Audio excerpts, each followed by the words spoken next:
Sehr bo'lib turadi birodarlar. Sehrlar bor, odamni o'ldiradigan sehr bor. Sehr bor, erkaklikni o'ldirib qo'yadigan sehrlar bor. Sehr bor, sizni ishingizni yurg'izmay bankrot qilib qo'yadigan sehrlar bor. Sehr bor, oilani buzib qo'yadi. Er-xotin bir-birini ko'rsa, yomon ko'radigan holga tushib qoladi. Bitta xonada o'tira olmay qoladi. Bir-birini sevishgan er-xotinlar sehr qilingan bo'lsa. Sehr qilinganda alomatlari bilinadi. Qattiq bosh og'riqlar bo'ladi. Uyqularda halovat bo'lmaydi. Insonda g'ayritabiiy holatlar bo'ladi. Ko'p terlashlar bo'ladi. Haddan ziyod ko'p terlaydigan bo'ladi sehr qilingan kishi. Shunaqa alomatlari kitoblarda yozilgan. Shunda nima qilamiz deydi?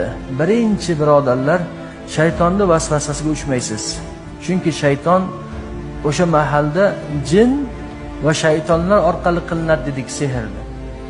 Sehrgarga jinlar va shaytonlar yordamchi bo'ladi.